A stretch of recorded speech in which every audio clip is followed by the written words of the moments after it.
Welcome to the History Slam podcast from ActiveHistory.ca. Here's your host, Sean Graham. Thank you, Adam. Welcome to the History Slam, everybody. I am Sean Graham coming at you today, nearly live from Ottawa, Ontario. Great episode for you today because if you have ever been on the internet, which you have been if you're listening to this as the show is released through the internet, you have undoubtedly come across some material that intentionally distorts the truth for various aims. And this week we're talking about how we can navigate online spaces and come to a point where we are better able to discern between fact and fiction, between good actors and bad actors in terms of content creators on the internet. And I was very excited to talk with Bethany Kilcrease, who's a professor of history at Aquinas College in Michigan, who has written a new book entitled Falsehood and Fallacy, How to Think, Read, and Write in the 21st Century. And the book very much focuses on those two principal terms of falsehood and fallacy. And it does focus on student reaction and student engagement at the college level with online material, how to teach people about navigating internet spaces, but it's a lot broader than just an educational setting. There's material in there for all of us that we could all benefit from in assessing online sources, things like the CRAP test, for instance, CRAP being an acronym, and we talk about that on the show. And of course, given everything that's gone on the past couple of years, these issues have just increased in prominence. Certainly, they've been around for a long time. They're not new, but they're getting a lot more attention here in 2022 than they did certainly 5 to 10 years ago. So very excited to have this conversation. Hopefully you enjoy it. And at the end, when I asked Bethany, do you have tips for folks? A lot of great material in there.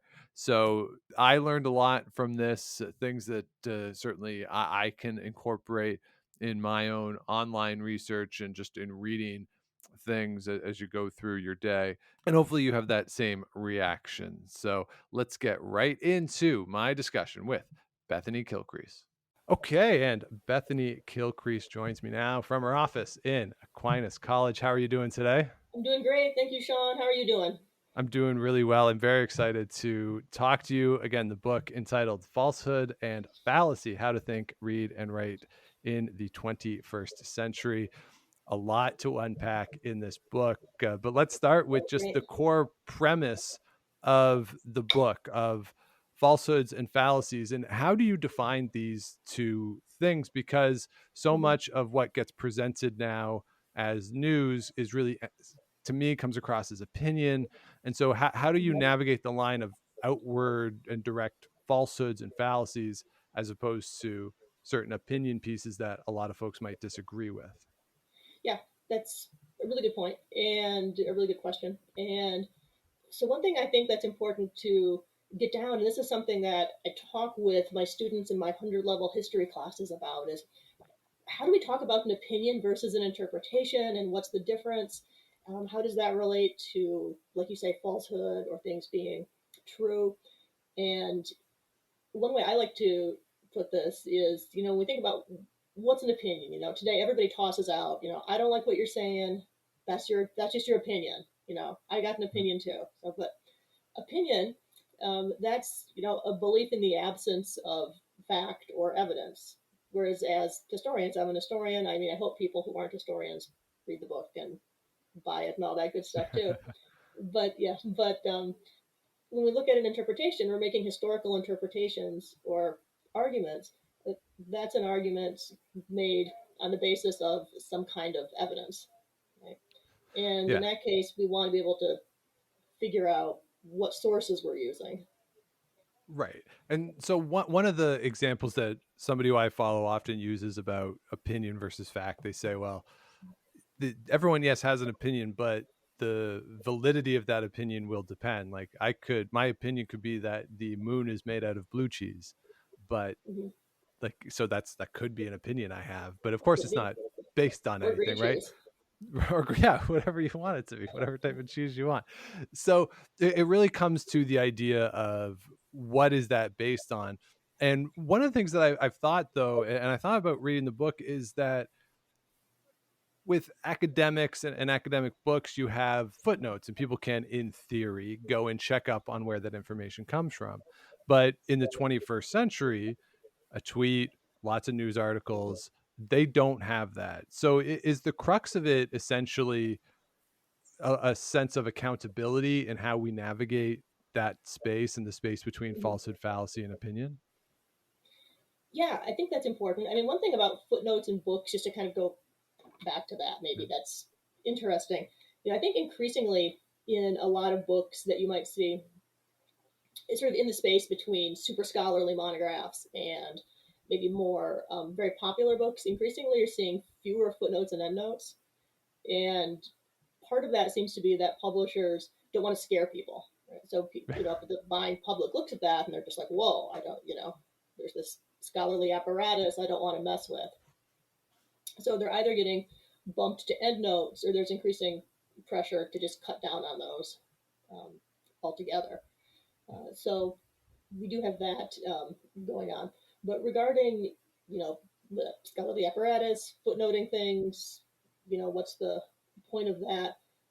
I think it was, don't quote me, I think it was maybe Stanley Fish who said something like this. But he wrote, I think it was Stanley Fish, wrote somewhere that really the point of this, and we're looking at sources and citations and footnotes and all of this, it's not to play some kind of a gotcha game, because I think it feels like sometimes the whole point of this is just to say gotcha, and if you have a tweet or a post or something and students can't cite it or whatever, well, it's just a gotcha thing on the part of the teacher or the professor or this person you're talking with, that you can't put it back. But really, it's a matter of being able to sort of trace your footsteps back to the source, right? So it's leaving a crumb trail is what it's doing, so that way anybody in the public can go out and follow the crumb trail back, right, to the source of the spring, so to speak. Right. It's almost like the humanities equivalent of, in science, they talk about being able to replicate the Yeah, experiments. 100%. Right. So it's the same Yeah. idea that, yeah, anybody in the public, in theory, can Mhm. go and just find out where this information is coming from. And therefore it makes it so that it's not you doing it. You might have been the one to have found it somewhere, but you're Right. sharing where you found it with anybody else. So it's kind of, it's a nod to transparency in the research, Mhm. essentially. Yeah. Yeah. Yeah, Yeah. absolutely. Yeah, Carl Truman has a book that I mentioned in this book and that I've used in my historiography class, where he makes a distinction between um, bias versus objectivity, right? Because a lot of times people will say you can't be objective in history or the humanities or the social sciences because we all have a bias, right? And yeah, that's true. I mean, we're all biased. We all have our own subjectivity that we can't escape to a degree. And Truman says, yeah, that's right. We're all biased. And so it's true that nobody can be neutral. But does that mean that we can't be objective? Well, no, in the sense that we are able to, through the use of, like you say, a scholarly apparatus like footnotes and citations, be able to leave these peanut trails or these crumb trails, right, that Right. make things reproducible, like you would see in the sciences, right, where they'd be able to follow a scientific method and reproduce the experiment so that the public can then go back and see, oh, does this interpretation jive with the evidence or does it not? Now, one of the problems, though, again, 21st century, is that so much of digital publishing doesn't allow for that, or it links to bad things. And again, the book makes reference to examples of websites that are intentionally false, satirical websites, that those stories get picked up on as fact, and they sort of spiral out of control within the digital environment. And so without the footnoting and the apparatus that is available in a scholarly setting, that there's this wildfire to it. And the book also talks about students and really focuses on how students navigate this space, because students today college students will have grown up entirely with the internet, where I remember the first time that it was presented to me. I think it was in grade 6 or 7. There was a computer lab. Everybody was very excited. The idea of email was Right. brand new. So looking at the way in which current students look at these issues, it strikes me that somebody like me might be less well equipped than a current student to actually navigate the online environment and this space where so much fallacy and falsehoods can be presented and can be presented as facts. So when we're talking about current students, what approach did you use to assess that? And is my assumption correct that modern day students are entering into a college space really well prepared to navigate this stuff? I think that's a really common assumption that teachers and instructors going up to college faculty make, is that these youngins these days, they're on the Instagram and whatever, so they're really well equipped to discern what they find out there on the wild web and all this. But unfortunately, we know from some pretty good research that's been done by people like Sam Weinberg and the Sheg group that this just isn't the case. Right? They've done a lot of research looking at thousands of middle school, high school, and college age students, testing their ability to, for example, discern even things that might on the surface seem as simple as advertisements versus non-advertisements on the web. And what they discovered was that, I think the actual quote that Weinberg had was that the results were dismal. That might be, don't quote me on his quote, but that we're not very optimistic in the sense that what you might think is that they have this great ability to discern what they find on the web, but not necessarily. And what I've discovered is that students, generally speaking, have a sense that there's some kind of a filter in Google whereby there's some kind of an algorithm in there that it will filter up the most true or accurate pages to the top, and that is just not true. That is absolutely not how Google's algorithms work. And yet there's this sort of urban legend about it. So I think the idea that students come into the classroom today equipped to navigate the web and discern, what is the most authoritative, relevant, accurate information is just not true. Now, they are very savvy when it comes to things, perhaps like texting, some social media use. I'm sure they're way more savvy than me. I don't even have an Instagram account, so I guarantee you they're more savvy than me when it comes to that. But on the other hand, I think the assumption that they are automatically savvy at everything and able to discern things on the internet in terms of authenticity, accuracy, has meant that maybe instructors from the high school level up into college haven't actually taught these skills in the classroom. Yeah. And how much of that is potentially related to, one, the instructors themselves might not be overly familiar with how to navigate these spaces? I mean, I have a sense of what is accurate, what's not, but within the context of, say, we were talking before, the protest in Ottawa, on Twitter and stuff, you'd see links, people linking to articles from certain sources that and outlets that I had never heard of. And I'm wondering, like, how is this just a new outlet, or is this not accurate? And so it was kind of difficult for me to navigate that in real time because there was so much of it. Right. While at the same time, we were all 18 at some point, and 18 and 20 years old, and we knew everything in the world that needed to be known. We were experts in everything. Clearly. We're flying high on top of the world. So how much of it too is just the idea of the combination of instructors not necessarily knowing how to navigate the space themselves and therefore not being able to teach it, while at the same time that late teenage, early 20 mentality of I can do it myself. I'm an expert. I know everything. Yeah, I don't know that there's so much of a mentality of I know everything I can do. like we're talking about earlier, again, we're talking about students coming in and saying that they don't know how to write, Right. when they Yeah. actually do. Yeah. you know, I think in my experience, and again, I didn't for the book, I didn't look at secondary sources related to this particular question or do any kind of study on it, but my just anecdotal sense is that students coming in don't really have a much confidence in their ability to conduct research either online or via what we might think of as more traditional sources or the stacks, so to speak, or things like that. They, I think, are waiting for instruction, and I think professors and faculty, high school teachers, are able to give that, but there are some gaps, and I think that the COVID-19 pandemic crisis has definitely revealed some of that when it was time, and we unfortunately had to pivot to all virtual instruction. I'm not sure quite how long that lasted in Canada, but at different lengths of times, depending on the location. In America, some places might still be virtual. Where I teach, we did a semester virtual, and then we did sort of a hybrid approach, some classes being all virtual, some in person, some hyplex.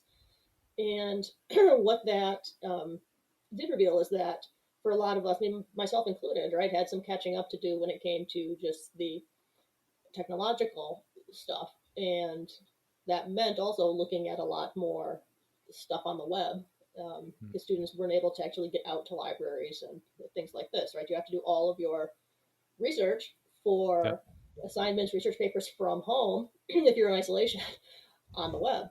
And that means, well, we're going to have to actually look at some of these maybe new sites, sources that they're looking at, and make sure that they're going to be okay in some sense to use.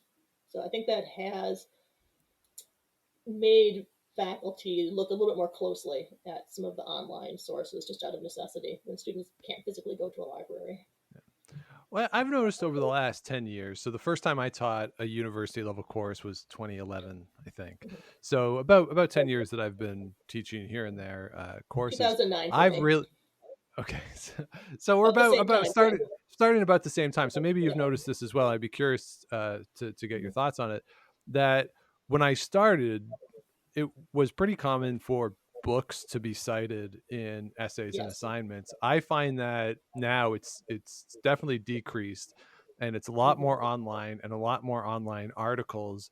Uh, they're pretty good with students tend to be pretty good with the online databases, JSTOR, EBSCO, Mhm. whatever it is, but the percentage of books being cited is way down. So it feels to me like COVID and the closure of libraries may have just pushed that trend even further, that you can't get a copy of the hardcover book. But maybe at the same time too, certainly in the two institutions that I'm mildly involved with here in Ottawa, I feel like from when I was doing my comps 15 years ago or whenever it was, there's way more online books too, right? So you can go Mhm. into those resources and have them. So I'm curious, like how much of the investment into quality databases for good material has maybe offset the shift of students towards preferring online material. Big topic there.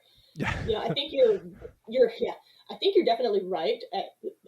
Just thinking back, definitely when I started, students were still citing books. I mean, physical books, okay? And they went to the library and they would even pull actual journals, print journals, okay, out of the stacks and cite things like this. And that's definitely declined. And obviously, with the COVID pandemic, just collapsed altogether. But like you say, we do have research telling us that this predates the pandemic in terms of what sources students look at. I've been looking primarily at online sources for a while, and let's be honest, that I think seems maybe easier, but I don't want to make it seem like just easier in the sense that students are lazy. I don't think that's it. I mean, I think it actually also seems better in the sense that there's just more available. And so why wouldn't you, go to the restaurant that has the buffet as opposed to the place that's got like just the one option, right? Right. So there's a logic to that. I think so. Yes, I think I've seen this too. That there's been a real dearth of that. Now, one thing I have not seen, which is I guess interesting compared to you, is students coming in with knowledge of JSTOR or Project Muse or ProQuest or other types of databases. So that's something that at least here we've really had to teach and teach the difference between looking at an online sort of peer-reviewed published article on a database versus maybe a blog post, that there's a Sure. difference there. And so that's not something in my experience that students coming in are going to automatically see, that there's a distinction between a tweet, a blog post, a newspaper, an online newspaper article, an online magazine, an academic article in a database, or an open source, um, article. It's also peer reviewed. What peer review is, Yeah. etc. So that's, I think, a learning curve for Sure. a lot of students still. Yeah, and the other thing too is so many of the, I guess I'll call them the predatory journals too that exist, that students can get caught up in sometimes too, of those ones that aren't peer reviewed, that just churn out stuff, but they have fancy sounding names, Right. that you can kind of get caught up in there too. Clickbait. So it really is, dependent on all of us to try to teach and direct people towards the real quality journals. And I think this is where so many of my library friends are probably listening to this being like, just tell them to talk to us. Like, we know, Yeah. like, Oh, you know, absolutely. yeah, No, seriously. I mean, yeah. I mean, this should be in so many classes, right? The librarian is the historian's best friend. I mean, we need to be doing a better job of working with information technology specialists and saying, go talk to a librarian, please, when you are looking for sources. They will help you, get you a roadmap, get you in the right place. I know I personally need to do a better job bringing librarians into my classroom, right, to actually get yeah. them in there and working with students.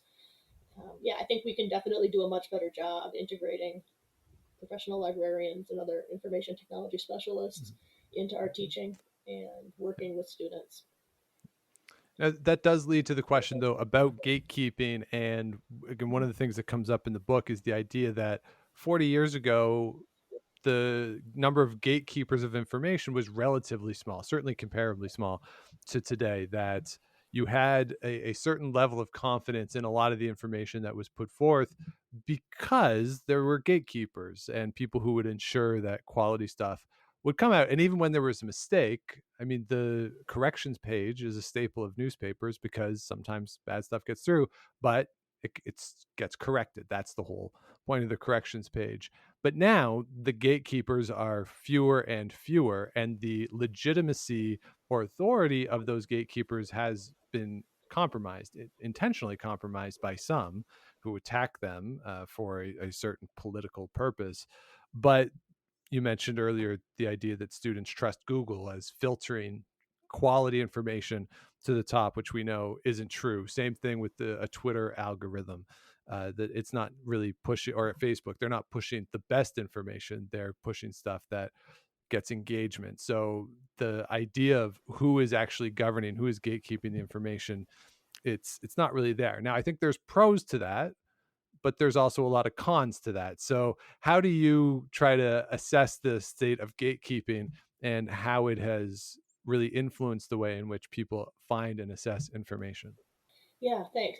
I guess one thing I'd like to say that I wish I would have brought out more in the book, and nobody since it was published has really said anything to me about this, but just in retrospect, thinking about it, I think it's worth making the point a little bit more strongly than I did in the book, well, maybe a lot more strongly than I did in the book, that gatekeeping is not always a good thing, okay? Right. That there are definitely, there's structural problems with gatekeeping. I mean, that gatekeeping in the sense of, a quote unquote mainstream media that, and, college faculties, have historically been populated and controlled by a certain segment of the population in terms of, race, class, gender.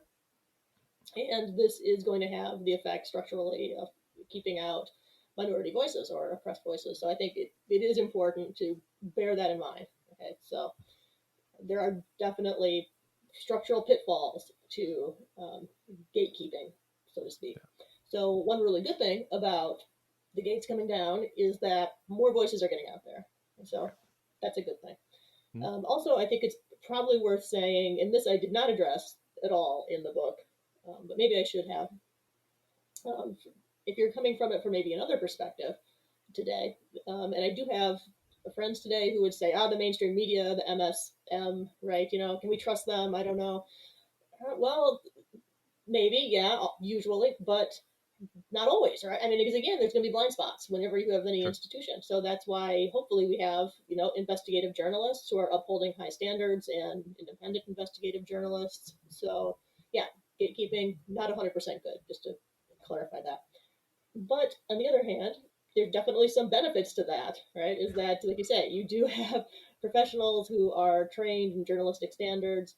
For example, university professors who are trained in their disciplines, peer review for various academic monographs and journals who are out there sifting through for errors, who are then publishing errata or corrections pages, things like this.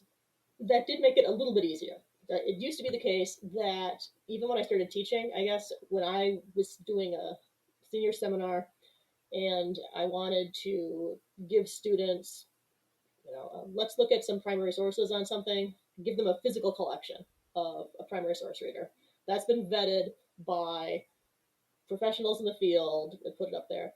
And these days, more often students are going online for primary sources, which fine. But again, you need to be a little bit more careful and think about different types of internal, external criticism on those sources before you just would dive into those. Right. So the book does talk about the CRAP test, the CRAAP test. So what is that for people who haven't come across it before, and how do you explain that to students? Yeah, okay, the CRAP test. So that's been around for a long time. I did not come up with that witty acronym. It's been around for a while. I think some librarians out in California came up with that initially. But and there's actually one of the anonymous peer reviewers of the book was like, I don't like that. That's really old fashioned. You can't apply it. It's like, well, can't apply that to the internet. No, I think it does apply to the internet. I think that's not just for physical books. I think that this is still relevant.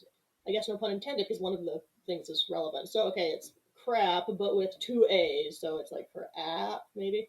But that would be currencies. Look at the currency of your sources.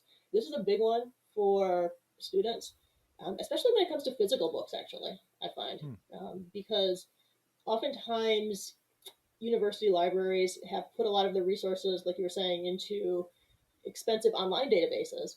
And so there's been, in some cases, less left over for physical books. And so there might actually be older books on the shelves, which is not necessarily the best scholarship, which might actually be in an ebook you could have access to via your library, which is more current. So just because it's physical doesn't mean it's better necessarily either. Anyway, currency. Then our relevance, is it actually relevant to your topic? So I mean, if it's tangential, then it's probably not. Authority, right? So who's writing it? What are their credentials? So this is a one that has come up a lot, I think, with the COVID-19 pandemic crisis. So what's the authority of the person you're taking information from? This also come up with other recent, seems like we're living through crisis after crisis. World historical crises never seem to have ended the past couple of years, but they just keep coming up. So check the authority of the individual you're looking at. If you're looking at a meme online or something, right, check, see if you can check back. Who is this person? What are their credentials that they're saying? When it comes to things like infectious diseases, does the person are they a doctor of what? Of literature? That's probably not going to be, the best doctorate even.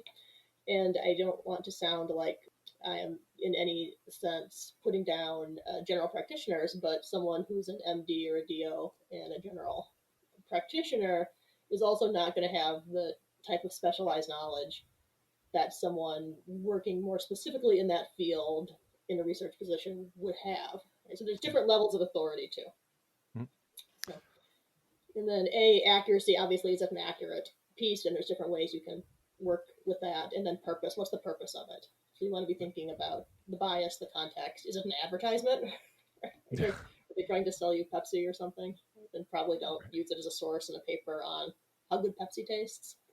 Right. Yeah. Yeah. And that's something I talk to students about all the time is try to understand that purpose. Why is something being created? What is the reason for it?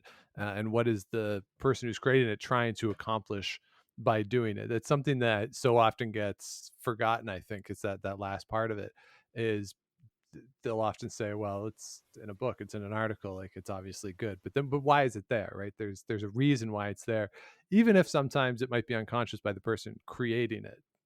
It's there for a reason. I always remember I had a professor as an undergraduate. He showed me his book. It had just come out and he said, I remember getting into screaming matches with the editors about something they wanted me to cut. And we cut it and I don't even remember what it is at this point. And I thought, well, that's an interesting example of obviously he wanted it there for a reason, but it didn't matter. So, if it had been there, it was there for a reason, and he put it Mm-hmm. there, and it was important to him at the time for some purpose. So it tends to be something that gets overlooked by students, and it's obvious on an advertisement, maybe less obvious in some other forms of media, though.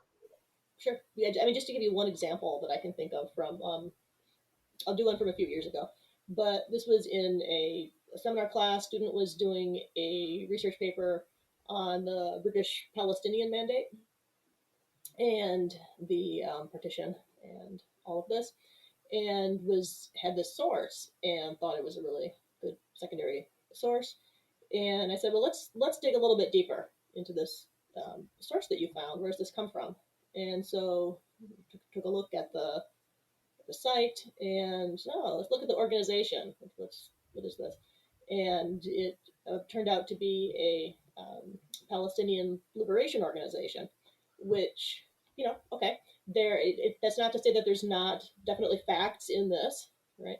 Yep. But it is to say we need to make sure we're keeping the possible purpose for which it's written, which is to persuade. In this case, it was to persuade the reader of a certain perspective on the British mandate and the history of Palestine after World War One. So we want to keep that in mind along with any possible biases. And one of the things that has come up recently in terms of like biases and purpose and the quality of information, both with the pandemic and what's going on currently in Ukraine, is the idea of short form pieces of information, in particular TikTok. There have been a lot of infectious disease experts who have effectively, I think, communicated via TikTok in short form. Of course, there's been people who are not infectious disease experts who have been communicating about COVID on TikTok as well. I know in the United States, the White House has been getting a certain amount of criticism for inviting TikTok influencers about to talk about Ukraine Right. and the influence of that. But it also gets back to what we talked about before we started to record it, and you mentioned earlier that the idea that students think they can't write, but they write a lot. And it strikes me that when things like TikTok or Instagram or Twitter or whatever else is out there, Reddit, that the quality of writing is going to fit those mediums, and the way in which students write is different from the way I was taught to write as an undergraduate, because it's a lot shorter form, even shorter than I was taught to write in newspaper formats. We're talking even much shorter than newspaper formats. So when we talk about the quality of writing, quality of information, how can we assess that against the media for which it is created? And how can we try to impart to students that how to write for these things, because the majority of them do it every day, and therefore you also inherently have the tool to assess quality writing within those various platforms? Good thing to talk about. I just want to give a shout out actually to my colleague here, Dr. Gretchen Rumer. And when I started working here, she's the one who was really like, she runs our freshman sort of rec comp program, was really like, yeah, they do know how to write, they just don't know it. So, I mean, that's by no means an original thought to me necessarily. But, I would say it's true that we're going to a lot more short form writing, and students do have experience in this. And that's not a bad thing. I mean, I'll come back to the sort of quote unquote academic writing in a second, but that's not necessarily a bad thing. I think we were talking about maybe before we started doing radio shows and writing Yeah. for that. So I do teach a World War One class, and one of the things that we do is we make a class podcast show in that class. And so one of the assignments, they each have to they have to do episodes, and they have to write scripts for the episodes. So it's, like you say, it's a short form. They're just supposed to be maybe between 2 and 5 minute little hot take episodes on something interesting about an aspect of World War One. So they're very short scripts, but that's different. And I don't think that that's a bad thing for teachers, instructors to encourage that, because, like you say, a lot of information is being imparted via shorter forms these days. I mean, people have called this the TikTok war, right? In Ukraine and Russia, the use of the TikTok to spread information and all of this. So that's not, I think, wrong. We just need to make sure that we're distinguishing among genres. Okay, so the way that you would write to do a script for maybe a 2 5 minute podcast, that's just meant to kind of be an interesting topic for people on World War One, get them interested. It's going to be different than how you're going to write if you're doing some type of academic history paper that you're looking to publish in maybe an undergrad journal or do a presentation on, or something like this, right? Even as professional scholars, we write differently for different occasions and genres, right? So I write differently if I'm doing a paper for a conference or a talk I'm giving than I do if I'm going to publish in an article. So same thing. There's different expectations, and I think it's just a matter of teaching around those expectations. And I think that when students realize that they can write, they're already, they're always texting. I know they're always looking down at their lap and laughing in class, right? And I know you're texting down there. So, so if they know, you're writing, you can do the thing. It's just a matter of learning some of the conventions around different genres that you might not know yet. And that's okay. Right. I mean, like maybe, in terms for, athletes, they, probably know the basics of various ball games, right? Like an American might know baseball and have the basics of that down. Well, you could probably play cricket. You would just need to have somebody, teach you about, wickets and Right. this type of thing. So you can learn the different rules, so to speak. Yeah, and another thing that comes to mind too is the idea of consumption. And the advice I've always been given is if you want to learn how to write, read Yes. other Oh my gosh, people, so right? much. Right. So it's the same thing though. Like if you want to write academic stuff, read academic stuff and good academic stuff, which not all of it's good, but read the good stuff. If you want to learn how to read or write fantasy stories, read fantasy stories. If you want to learn how to effectively do a TikTok video, you're going to have to watch a lot of TikTok videos. And Yeah, it definitely. really is. And part of that too is then learning how to consume the good stuff, or where to find the good stuff in each platform, within each form of media. And it's really that consumption side of it. And I wonder if students, or just in general people, are conscious of that you need to have a lot of that consumption in order to be able to produce yourself. And for students, is that something that comes up with them, that they don't necessarily realize or articulate, that as they consume texts from their friends or tweets or Instagram posts or whatever it is, that they are actually learning how to create and write for those media? Yeah, I don't think that's an obvious link for folks. So I think that I at least do try to be explicit about that. Like if you want to, one of the biggest criticisms I get on my student evals at the end of the semester is, professor makes us read a lot. Okay, well, true, that's accurate. Um, but if you want to be able to write well and communicate well, you're going to have to, again, consume, like you put it, a lot of this content.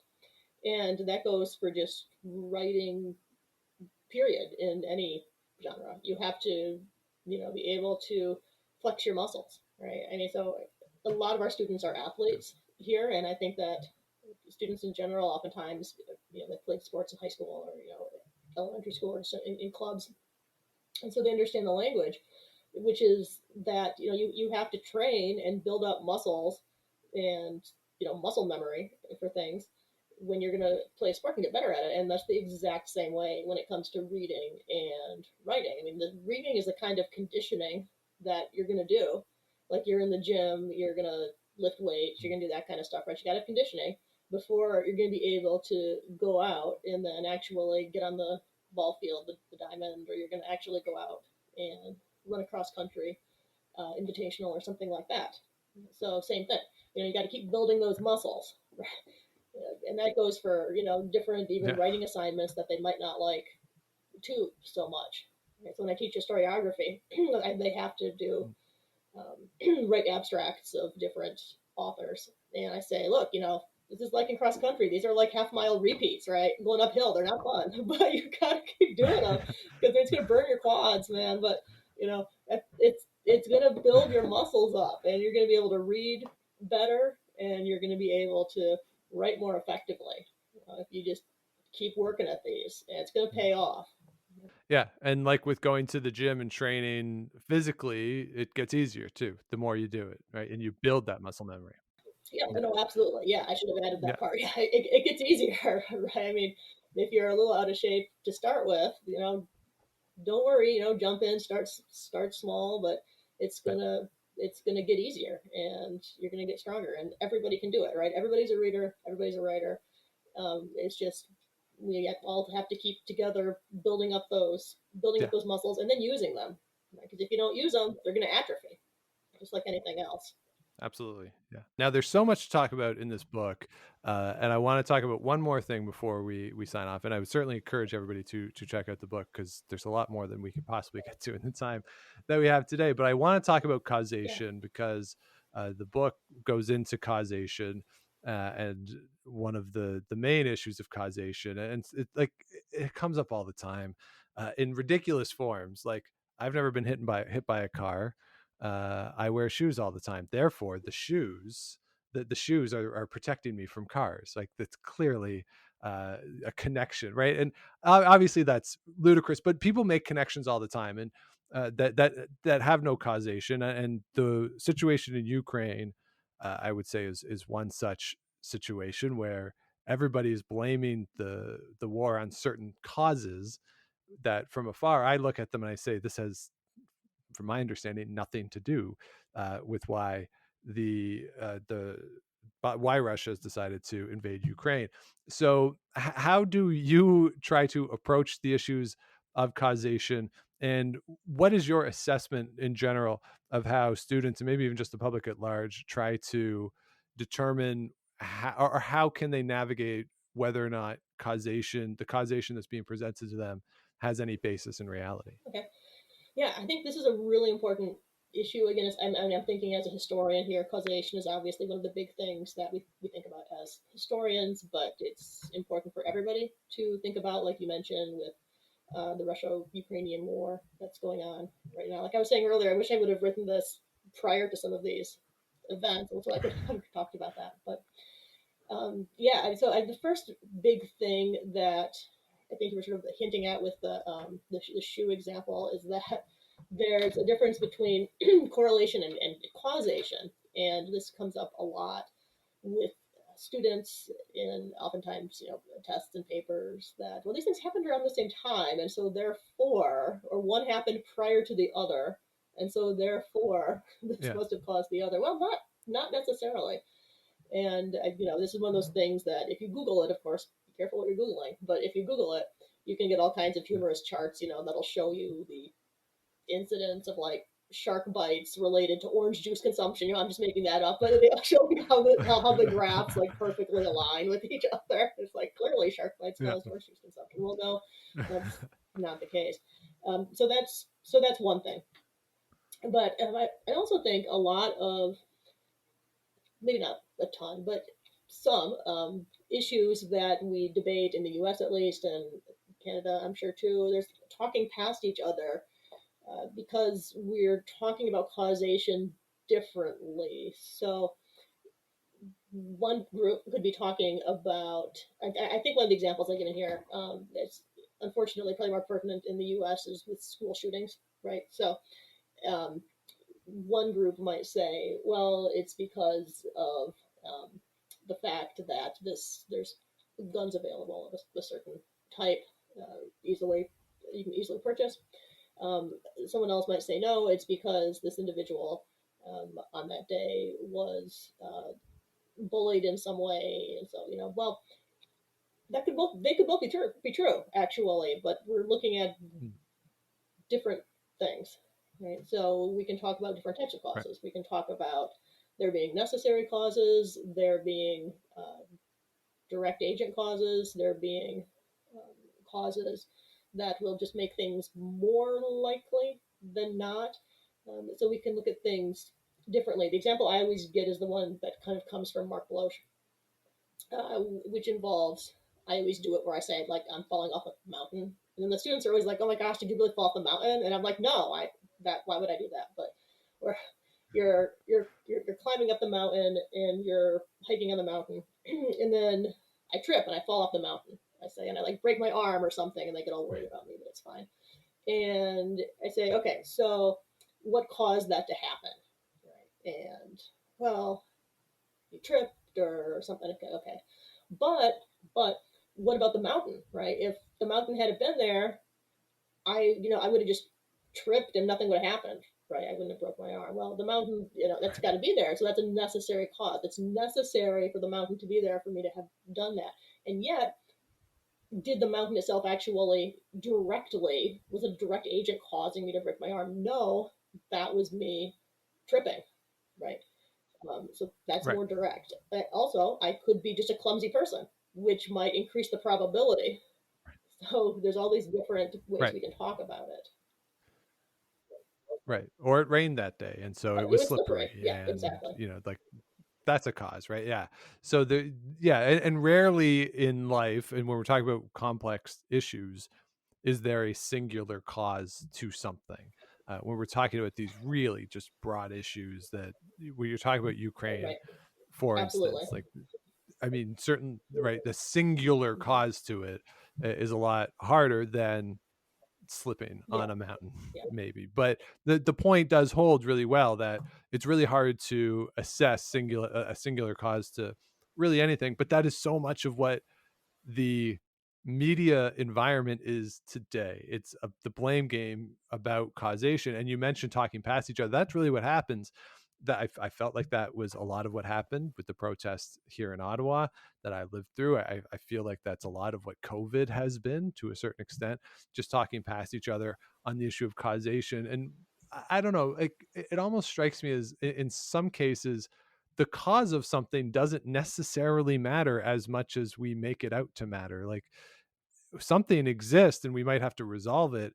The cause doesn't strike me as always the most important part of it. And yet it takes the cause, or causation takes really the most prominent place in the discussion a lot of times. And does that lead to some of what you found in terms of the fallacies about any sort of issues, that we're focusing maybe on the wrong thing? Right. That's a fallacy right there. I mean, monocausation, right? Nothing Yeah. has a single cause. Why do we do that? It's easy. It's easier, and it's more. And there's been a lot of good work written on this. It's just more emotionally satisfying in a way, and this is where scapegoating, another fallacy, comes from, which gets us into conspiracy theories, right? Which we can talk about. We talk about related to COVID or related to any number of things, right? Yeah. That when you look at the real world and the past and the present, and you see, oh my gosh, there's all these causes of things. It's really complicated, right? Life is really messy, okay? And that it can be overwhelming because it just feels like things are not under your control. And how can you change something? I mean, it's the pandemic is terrible, right? The war in Ukraine is terrible. How can you change anything when there's all of these different factors?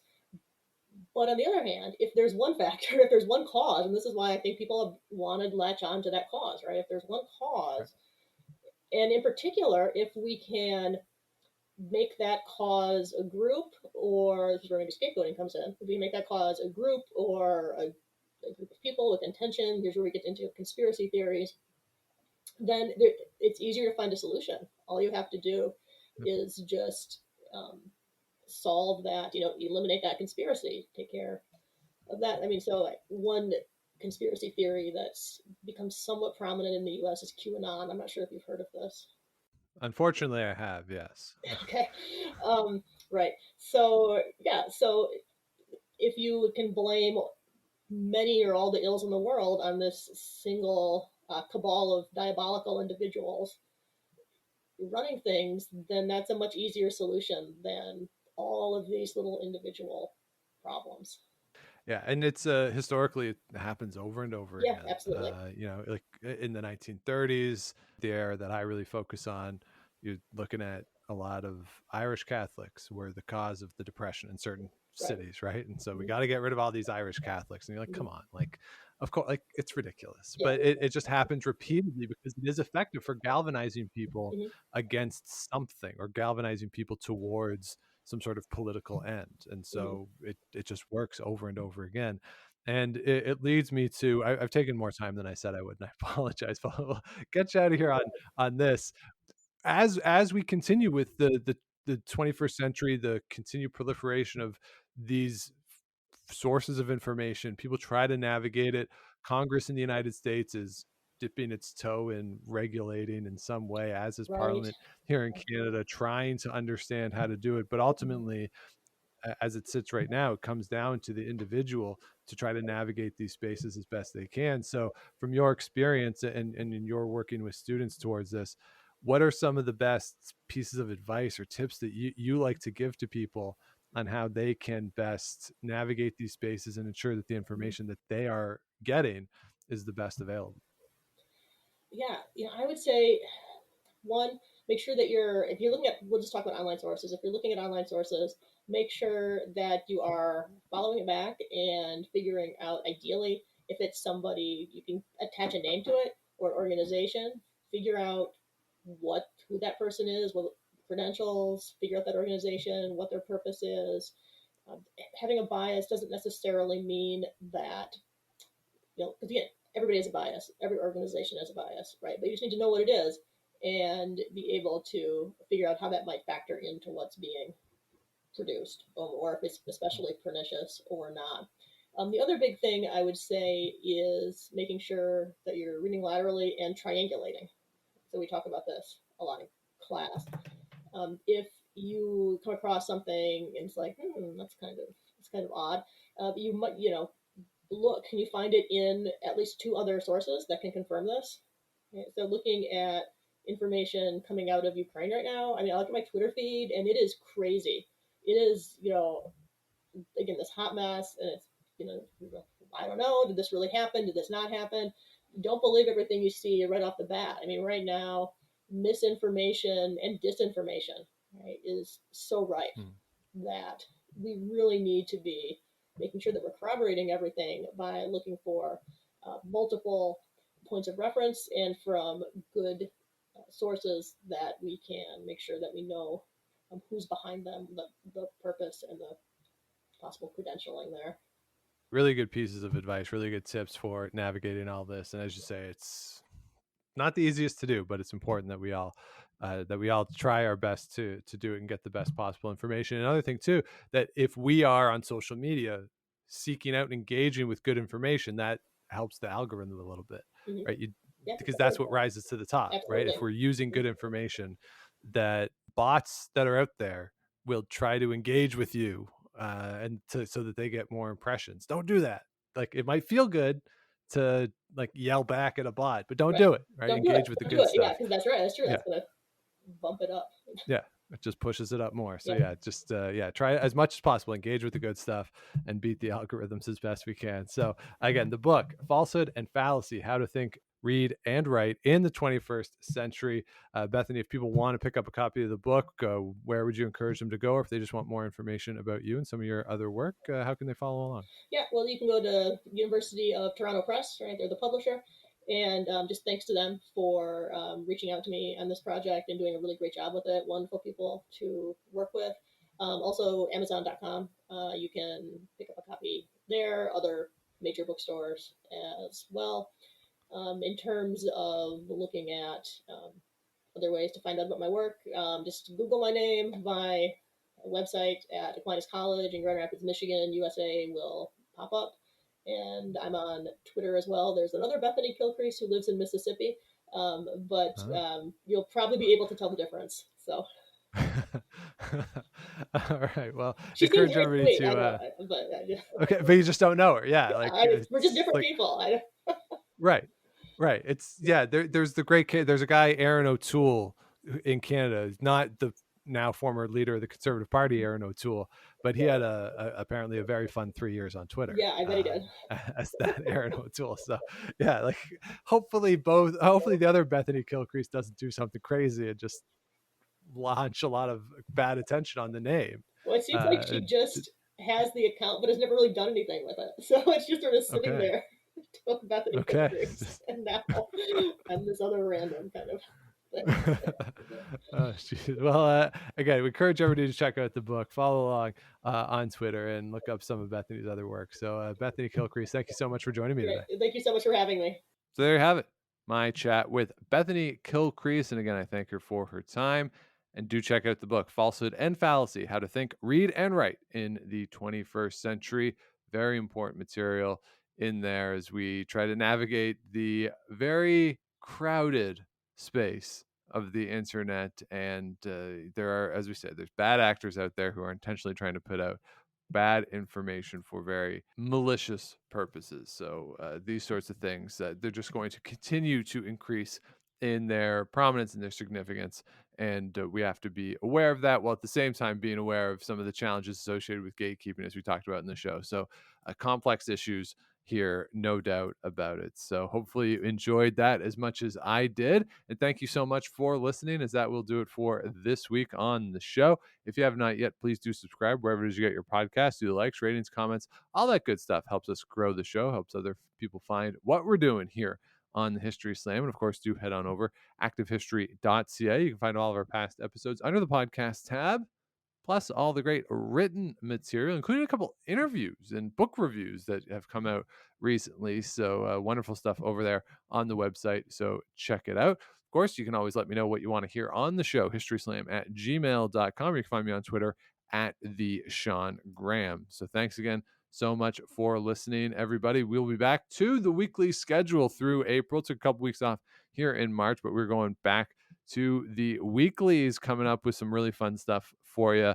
And I'm very excited to share it with you. So do follow along. And I appreciate all the support as we have grown the show over the past couple of years, and looking forward to continuing that through the spring. So hopefully you'll join me for it.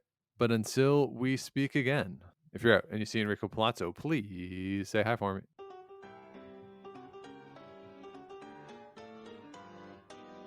Thanks for listening to the History Slam podcast. Be sure to check out Active History for more features, articles, and be sure to subscribe on iTunes.